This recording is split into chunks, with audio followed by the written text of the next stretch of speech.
अस्सलाम वालेकुम। आज हम करने लगे हैं लेंस के जो पास्ट यूक्यूज़ हैं वो हमने करने हैं। लेंस आपका कंप्लीट हो गया था, ठीक है, तो अब इसके यूक्यूज़ करते हैं।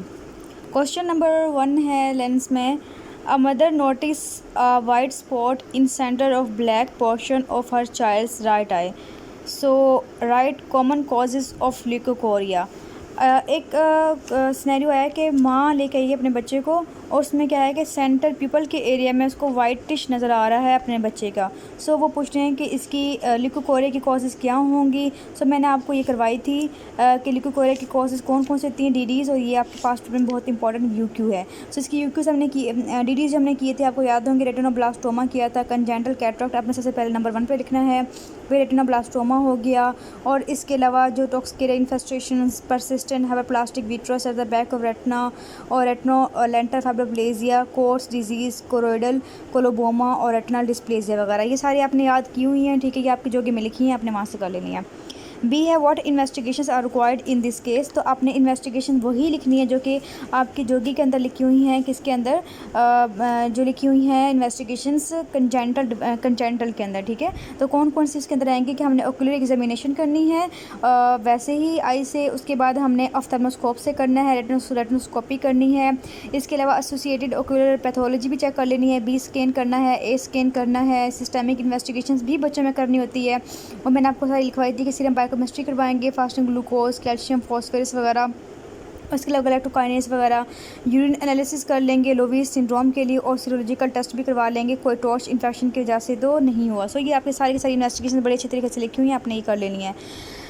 सो नेक्स्ट क्वेश्चन नंबर 2 है, a 5-year-old child is brought to you with developed of a white pupillary reflex. On examination, the pupillary light reflex is brisk and B scan ultrasound shows no shadows in the vitreous and the retina is flat.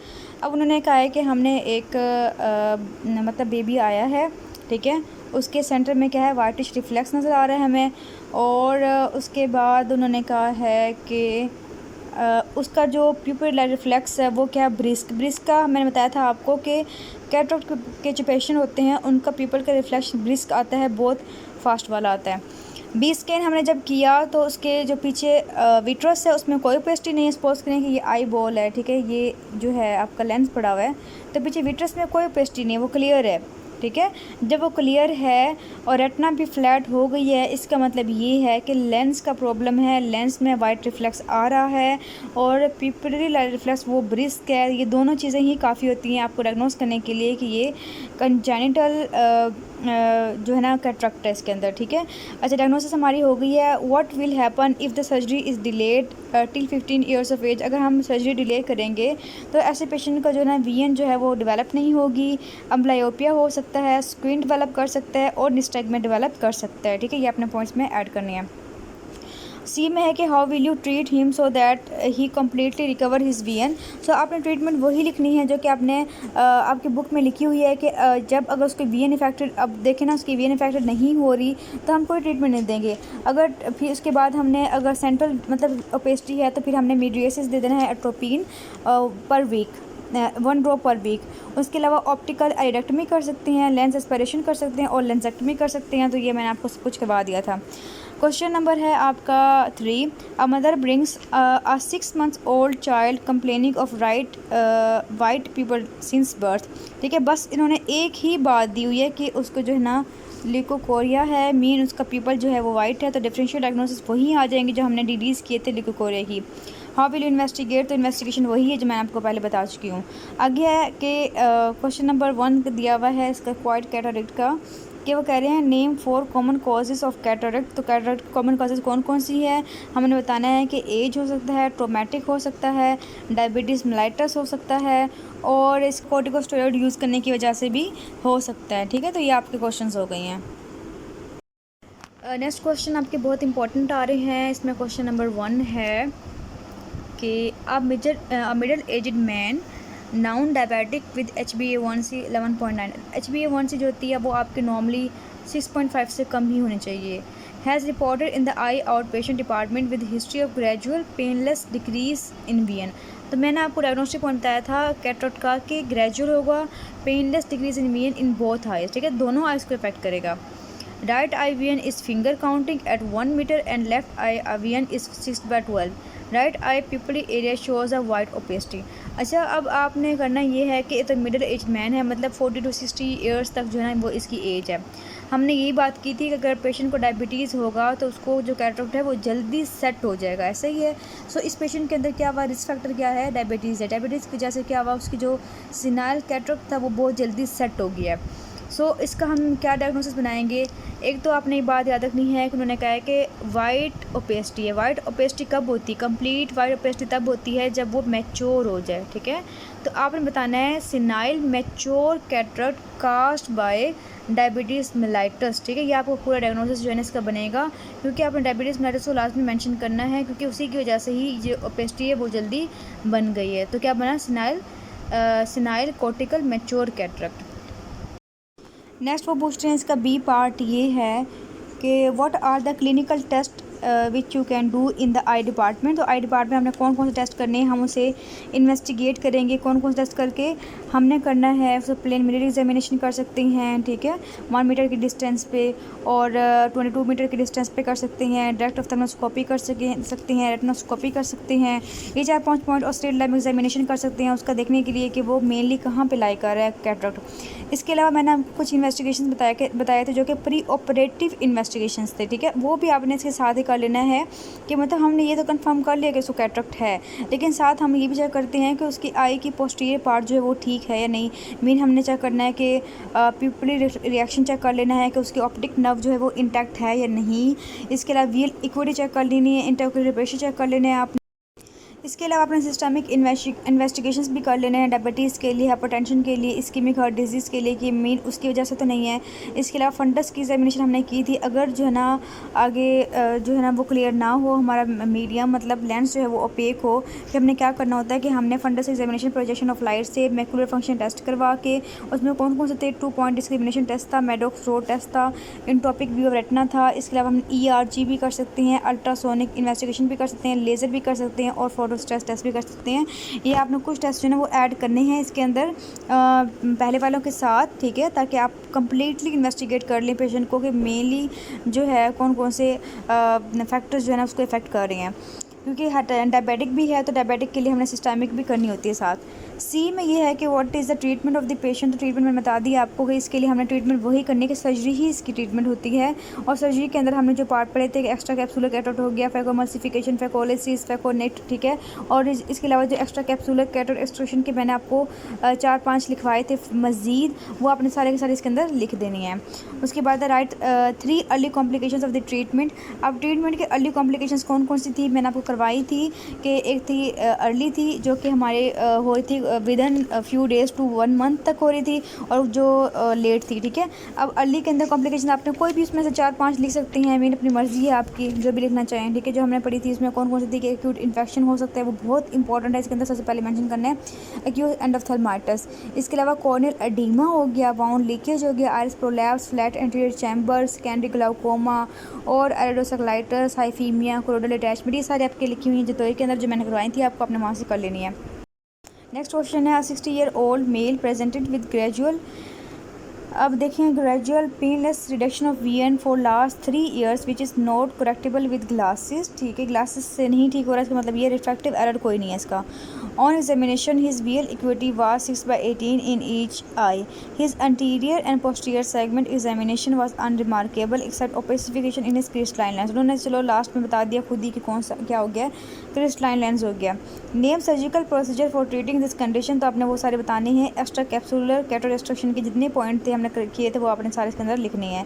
What is the best surgical procedure and what are its merits, तो आपने ये बताना है कि फैकोमल्सिफिकेशन best है, और उसके merit जो मैंने आपको लिखवाए थे 5-6 पॉइंट लिखवाए थे आपको कि उसका जो है ना एक इंच सुचर लेस होता है, हर फेस बहुत अच्छे से कंट्रोल होता है, साइड इफ़ेक्ट्स भी बाद में ख़ास नहीं होते, विट्रस का लॉस भी नहीं होता। जो आपके जहन में आपके पॉइंट आते हैं वो आपने कर लेने हैं इसके साथ, ठीक है। नेक्स्ट क्वेश्चन नंबर 3 है, बस मैं बताती हूँ आपको कि आपने कितना टाइम करना है, तो आप बाकी जो है ना वो बुक से याद कर लिया करें, और आपने पहले लेक्चर सुनने होते हैं तो वो आपको ईजिली हो जाता है। क्वेश्चन नंबर 3 है, an elderly gentleman presents to you with a history of gradual and painless. आपको अब समझ आ गई होगी ग्रेजुअल है और पेनलेस हर जगह आ रही है। Reduction in VN for the last 6 months. His best corrected VL equity in the right eye is by 60 and in the left eye is by 12. He complains of further reduction of VN in bright light. ठीक है, अब देखें कि वो कह रहा है कि एक तो ग्रेजुअल है, पेनलेस है, और इसकी जो और VN कब है, लास्ट 6 मंथ्स. इसकी जो हिस्ट्री होती है वो थोड़ी क्रॉनिक होती है, मीन से अचानक से डेवलप नहीं करता, कहता टाइम लगता है. और इसकी VL इक्विटी इतनी कम है, 6/60, ये बहुत कम VN होती है, और 6/12 भी. ठीक है, उसके बाद वो कह रहे हैं कि रिडक्शन जो VN हो रही है मज़ीद हो रही है ब्राइट लाइट में. तो मैंने आपको बताया था कि अब इसकी डायग्नोसिस क्या बनेगी. डायग्नोसिस तो हमने बना ली कि एडल्ट है, तो उसका मतलब ये कि सिनाइल कैटरेक्ट है. अगर हम इसमें मज़ीद बात करें तो ये जो होती है ना सिनाइल, हमने कहा था कि ब्राइट अगर सेंटर में होगी ओपेसिटी तो उसकी जैसे क्या होगा कि अगर ब्राइट लाइट आती है तो उसकी जो है ना आँख कॉन्स्ट्रिक्ट करेगी, तो कॉन्स्ट्रिक्ट करने की वजह से जो आयरस है वो यहाँ पे आ जाएगा, यहाँ आने की वजह से जो है उसके अगर सेंटर में ओपेसिटी है तो उसको VN मज़ीद रिड्यूस होगी, मतलब ये सेंट्रल ओपेसिटी है. सो आपने डायग्नोसिस बताना है कि सिनाइल कैटरेक्ट है, लेकिन साथ में क्या है कि सेंट्रल पोजीशन पे, सेंटर में उसकी ओपेसिटी ज़्यादा है. ठीक है, क्वेश्चन बी का है कि enlist the investigation what you would like to perform. तो इन्वेस्टिगेशन मैं बता चुकी हूँ आपको ऊपर, वो सारे आप यहीं दोबारा रिपीट कर दें. What are the treatment option. Treatment option सिर्फ सर्जिकल है तो वो आपने बता देनी है. क्वेश्चन नंबर 4 है इसकी, a 60-year-old man gives the history of painless gradual blood VN in his right eye. He feels difficulty in driving. He does not have a refractive error. Surgery has been offered. What is the diagnosis. तो आप पता है कि simple अगर आपको आ जाए कि edged man है, पेनलेस है, ग्रेजुअल है, ब्लड VN है, टाइम के साथ आस्ता आस्ता हो रही है उसको, और उसको डिफ़िकल्टी हो रही है ड्राइविंग, तो आपको समझ आ जाएगी कि ये क्या है, सिनाइल कैटरेक्ट है. और डिफ़िकल्टी इन ड्राइविंग मतलब यही है कि जब ड्राइविंग करते हैं तो ऐसे पेशेंट ड्राइविंग नहीं कर सकते क्योंकि सेंट्रल ओपेसिटी मेनली होती है इसमें, तो वो ड्राइव नहीं कर सकते, उनको प्रॉब्लम होती है. He does not have a refractive error. Refractive error उसको कोई प्रॉब्लम नहीं है, तो हमारा कहाँ पर जाएगा डायग्नोसिस, सिनाइल कैटरेक्ट की तरफ. अच्छा, अगर आप ये मिक्स कर रहे हैं कैटोकोनस के साथ, जहाँ पे वो था कि उसमें भी ये होता है कि फ्रीक्वेंट चेंजेस ऑफ ग्लासेस होती हैं, और उसके अलावा ना ग्रेजुअल वो भी आस्ते आस्ते जो है ना उनकी VN बहुत कम हो जाती है. तो अपनी बात याद रखनी है कि उसमें यंग पेशेंट्स आते होते हैं, ओल्ड पेशेंट्स नहीं आते होते. ठीक है, मेनली उसमें यंग आते होते हैं. और साथ कैटोकोनस का कोई ना कोई जो हमने इतने सारे साइंस किए थे वो लास्ट में मेंशन करती होती हैं. अच्छा, डायग्नोसिस कर लिया है. Write down complete workup of your patient. Complete workup जो होती है ना वो हमने करना होता है, उसकी हमने कौन कौन सी इन्वेस्टिगेशंस करनी है, शुरू से लेकर आखिर तक सारा का सारा हमने उसके क्लिनिकल एग्जामिनेशन करना है, इंटरव्यू प्रेशर चेक कर लेना है, मतलब कंप्लीट जितना वर्कअप होता है उसका सिस्टमिक भी उसका इन्वेस्टिगेशन कर लेनी है. ठीक है, सारे हमने इसके अंदर करनी होती हैं. What are complications if surgery is done. Complications कौन सी होती हैं सर्जरी के बाद, आपने अर्ली भी लिखनी है, आपने लेट भी लिखनी है, दोनों आपने यहाँ पे मेंशन करनी है. उसके बाद question number 5, a 25-year-old lady has developed gradual painless decrease of VN in her both eyes for the last 4 years. Her VN in right eye is only projection of light and there is a white opacity in the pupil area. Her left eye VN is 6/60 and there is also grey opacity in the pupillary area. ठीक है, तो अगर 25 year की old है और 4 साल से उसकी VN जो है वो कम हो रही है, जब हमने प्रोजेक्शन ऑफ लाइट की तो वाइट ओपेसिटी मिली प्यूपिल के एरिया में. ठीक है, तो सिंपल सी बात है कि उसको क्या हो गया, कैटरेक्ट डेवलप हो गया. लेकिन आखिर में उसने कहा कि there is also grey opacity. So आपने क्या डायग्नोसिस बतानी है, आप इसमें बेस्ट डायग्नोसिस बनेगी कि हमने बताना है सिनाइल इमेच्योर कैटरेक्ट. ठीक है, सिनाइल कैटरेक्ट तो है लेकिन सिनाइल कॉर्टिकल इमेच्योर कैटरेक्ट, ये बेस्ट इसका जो है ना डायग्नोसिस बन जाएगी. आपने डायग्नोसिस बिल्कुल ऐसे लिखनी होती है. बी में है what are relevant clinical as well as laboratory investigations. तो क्लिनिकल इसकी इन्वेस्टिगेशंस में हमने क्लिनिकल भी मतलब वो आई के टेस्ट जो हमने किए थे वो भी सारे कर लेने हैं, और लैब के अंदर हम जो है ना सिस्टमिक इन्वेस्टिगेशंस कर सकते हैं. मेन ब्लड शुगर चेक कर लेना, बी स्कैन कर लेना, एक्सरे चेस्ट भी कर सकते हैं, और लैब के अंदर CBC कर सकते हैं, ESR कर सकते हैं. ठीक है, बाकी एक्सरे चेस्ट वगैरह तो वो अलग हो गया ना, उसके अंदर वो इन्वेस्टिगेशन से अंदर आ गया. लेकिन साथ हमने ये रूल आउट करना होता है कि इसको जो प्रॉब्लम है वो कोई डायबिटीज़ की जैसे तो नहीं है, मेटाबॉलिक तो नहीं है. ठीक है, तो वो हमने कर लेना होता है. What is the treatment for her eyes. तो ट्रीटमेंट क्या होगी इसकी आइज़ के लिए, वही हमने ये करना है कि सर्जिकल ट्रीटमेंट ही करनी है. अगर उसकी VN इफेक्टेड नहीं है तो हम नहीं करेंगे, वेट करेंगे. लेकिन अगर VN इफेक्टेड है तो फिर हमने ट्रीटमेंट ऑप्शन सारे जो हमने किए थे वो सारे इसके अंदर लिख देनी है. लेकिन मेनली ये होता है कि अगर आप वैसे अपने अराउंड में देखें तो लोगों को मेनली जो सजेस्ट करते हैं डॉक्टर्स ऑपरेट, वो कहते हैं कि आपका जब ये मैच्योर हो जाएगा तब हम करेंगे, ताकि अगर ब्लड VN बहुत ज़्यादा होती है तब ऑपरेट करते होती हैं. उससे पहले अगर VN ठीक है तो फिर तब तक वेट करते होते हैं. नेक्स्ट क्वेश्चन नंबर 6 है a 60-year-old diabetic male presents with gradual loss of VN in both eyes. His VL equity is 6/36 in both eyes. On examination cataract is seen in both of his eyes, how will you manage this patient. तो आपने किस तरह manage करना है इस patient को। तो हमने मैनेजमेंट, अच्छा आपके ना ये आप बात नोट कर लें कि अगर मैनेजमेंट आती है तो आपने क्या करना होता है। मैनेजमेंट का मतलब ये है कि आपने स्टार्ट से एंड तक क्या करना है। उसमें आपने सारी की सारी इन्वेस्टिगेशंस भी लिखनी होती हैं, जो प्री ऑपरेटिव हम करवा रहे होते हैं उसे हमने पहले जो डायग्नोसिस के लिए किया होता है वो भी करवा रहे होते हैं, प्री ऑपरेटिव भी करवा रहे होते हैं। ये सारा आपने लिखने के बाद फिर आपने ट्रीटमेंट ऑप्शंस करनी है कि हमने ट्रीटमेंट क्या करनी है, ठीक है। तो आपने मैनेजमेंट जो है उसको सारी की सारी आती होती है, ठीक है। नेक्स्ट है question number 7। An 80-year-old male has hypermature cataract in his right eye. He refuses operation, ठीक है। What are the likely complications which can occur. So इसमें कॉम्प्लिकेशंस कौन कौन सी मेनली आएगी।